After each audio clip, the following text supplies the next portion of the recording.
Hello ladies and gentlemen, my name is Pokestone and welcome back to a brand new video on the channel. For today's video, we're going to be talking about the 5 biggest disappointments inside the anime and manga of Bleach. But before we get into that, I do want to quickly clarify one thing, and that is that every anime and manga, especially long-running ones, has disappointments and flaws, and to not have any is an impossibility in my opinion.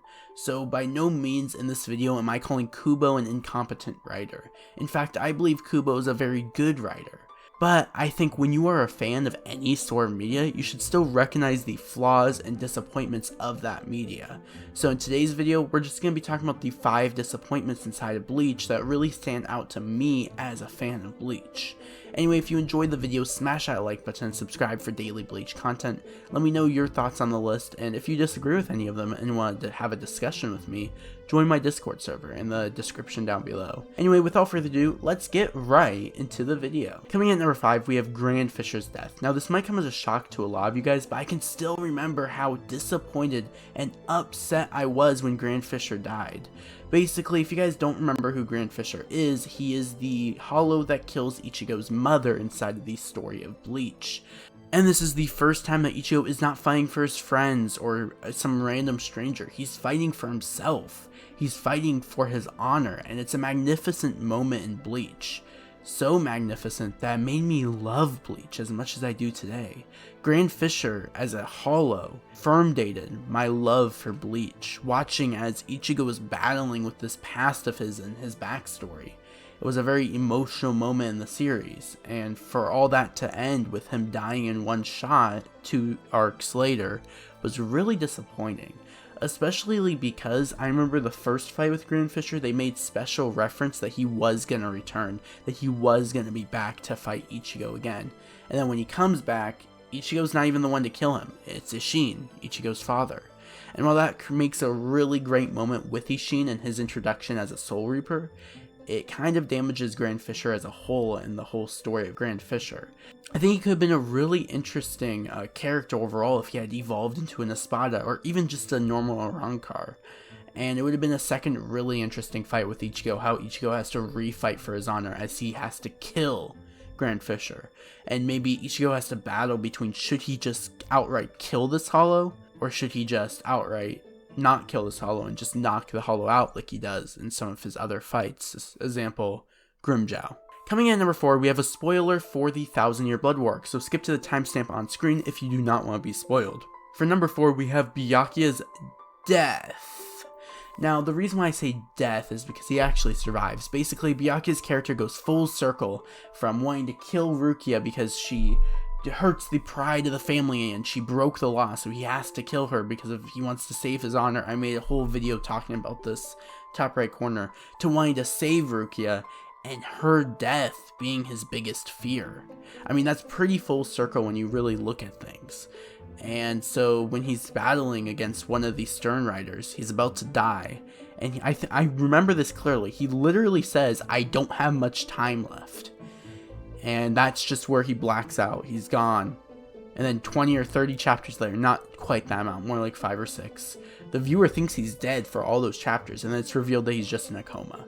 I found that very escaping almost of Byakuya's death, but I believe there was a whole scandal and controversy about Byakuya dying in the first place. A lot of Byakuya fans got very upset. I don't know the details on it because I haven't done research on it. I wasn't a part of the community during this. So I can't say anything for certain, so I'm not going to say anything more than this. But I just found Byakuya not dying in the war to be a massive disappointment, as much as I love Byakuya's character. You can disagree, but I just think it would have fit with his character going full circle a lot more. Coming in at number 3, we have Chad after Soul Society. Now this might be controversial to some. Actually, no, it shouldn't be, because Chad gets really betrayed inside of Bleach. Inside the Soul Society and the Substitute Shinigami arc, Chad is a major role as one of Ichigo's best friends, as he goes to the Soul Society to help save Rukia. Now even in the Soul Society, I still feel like he's a little bit betrayed, but I feel like after Soul Society, he's just thrown out of the picture. I mean, I remember him being one of my favorite characters from the Substitute Shinigami arc, and then he was just kind of ruined in a lot of ways after that. And it's kind of a disappointment because I actually really liked Chad in the first arc, and he doesn't really do much in the last arc, or even the Hueco Mundo arc. He fights Nanoicha, gets beat up. Soul Society arc, he fights Shunsui, gets beat up. Kind of sad how Kubo handled Chad a little bit, for me at least, and it was very disappointing. Coming in at number 2, we have the Vizards. Now this might be very controversial, but I love the Vizards, from their design to their characters to their personalities. I just love them as a whole and a group, being Aizen's failed experiment to a degree. I don't know, I really do like the Vizards, but I truly feel like they had a lot more potential than what they were given, and I feel like they almost deserved more to a degree than what they got.